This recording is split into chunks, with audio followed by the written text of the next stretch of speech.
Another problem was that it is very hard to discern community-level indicators. While there might be certain elements or factors within a community that might be correlated with a broader or a more a greater risk of individuals within that community radicalizing, it was felt that none of these are either sufficient or necessary, and so it's very difficult to draw firm conclusions.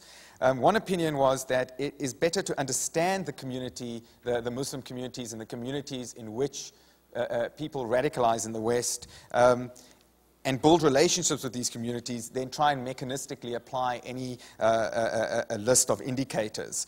And if there are indicators, these might be better used by the community itself to self-monitor the community rather than by law enforcement or intelligence agencies, so that the community itself can detect incipient radicalization within its midst. Moving on to then the third question, it is which policies aimed at preventing or detecting homegrown radicalization in the West are likely to be the most successful? And this, as you can expect, there was quite a bit of debate about this, but I'll try and summarize a few of the main ideas. The first idea was that we should not make things worse. So whatever we do, we should be very cognizant of the potential repercussions and unintended consequences. On the other hand, at the same time, we need to take some kind of risks. A lot of this is virgin territory. It's a nascent endeavor, and we don't know the answers. So we also have to be willing to try and experiment with different options. Another important aspect that was looked at is that any successful counter-radicalization policy is likely to be made up of three main parts: engagement, education, and information sharing.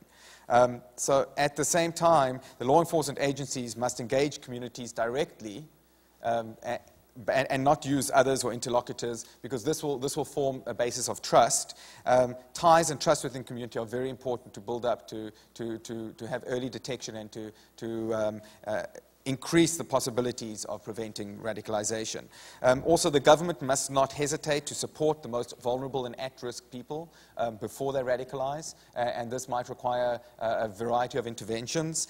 And another important aspect was to successfully stop radicalization, a government must also deal with the international influences. As I mentioned before, international connections were very important, and so you cannot only focus on what's going on domestically within your own country. Governments in the West have to look out what's also going on in Pakistan, Afghanistan, Kashmir, various other places. So those are some of the original, some of the sort of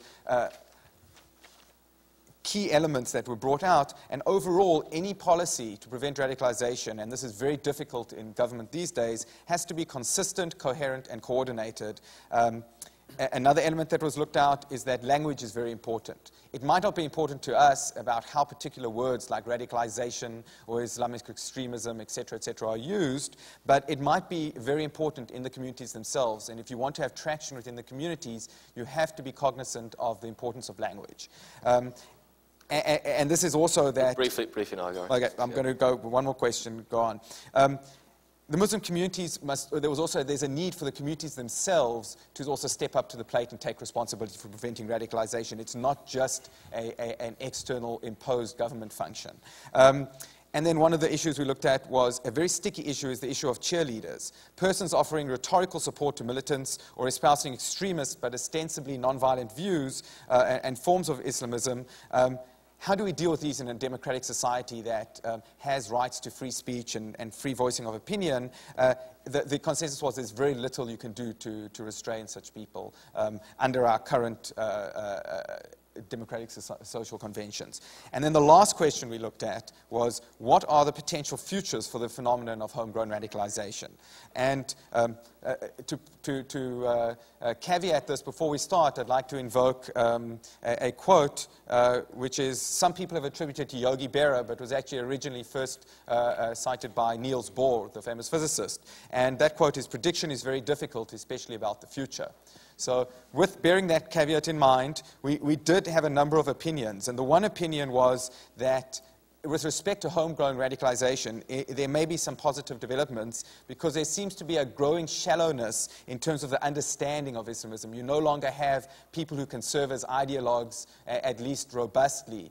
There seems to be a dilution of the actual ideology over time, and this is concomitant with a strategic weakening of al-Qaeda and its influence directly over some of these individuals who might radicalize. On the other hand, there was another opinion that says, yes, al-Qaeda itself might be weakening, but this is going to lead to an increasing fragmentation or atomization, both organizationally and ideologically when it comes to radicalization, and this can pose a sort of proliferation of the threat. Instead of having one continuing narrative that we can watch out for, there'll be multiple narratives. There's also another concern that rising anti-Muslim feeling and actions within the West could actually galvanize and re-energize the radical movement and their narrative. So we have to be careful about that as well. So those were sort of some of the overall ideas. As I said, there's a very tricky issue. There's multiple facets, but those, I think, are some of our key points. Okay, thank you, Gary, and sorry again to rush you. Finally, and appropriately, we are focusing on leaving terrorism behind with a report on de-radicalization programs, the group on that, by Professor Hamid El-Sayed, who is professor at the Manchester Metropolitan University and will soon take up a position in the Arab Thought Forum in Amman. I would mention your books, but we're pressed for time, so take it away. Thank you. Thank you, John. As John said, we looked at the de-radicalization process, meaning the measures and programs that are taken in order to deal with individuals that have already been radicalized, rather than counter-radicalization programs which attempt to prevent the emergence of a new generation of terrorists. The first question we really looked at, and we looked at three major questions. The first one was the conditions conducive to successful de-radicalization. What are the major factors that have led to the emergence of successful de-radicalization programs that have been already studied so far? The first point really here is that, again, there is no one-size-fits-all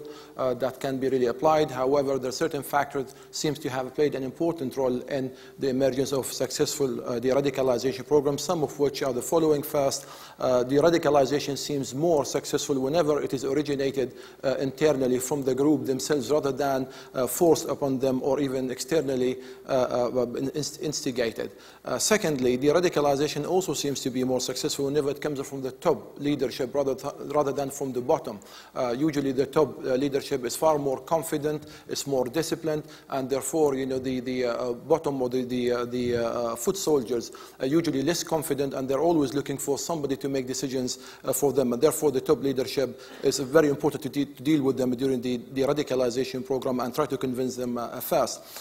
Also, another related issue that the radicalization requires a charismatic leadership, both at state level and also at the organizational level. Most successful de-radicalizations programs have actually occurred as a result of charismatic leadership at the organizational level, in Egypt, for example, in Algeria, and also elsewhere. But at the same time, there was charismatic leadership at the state level that also injected trust and confidence in the de-radicalization process itself. Fourthly, most successful de-radicalization programs as well have incorporated selective incentives, and those incentives can be financial and non-financial, including perhaps sentence reductions, in order to convince former terrorists to actually leave terrorism behind. Without such incentives, it would be very difficult to provide an incentive for individuals to exit violent extremism.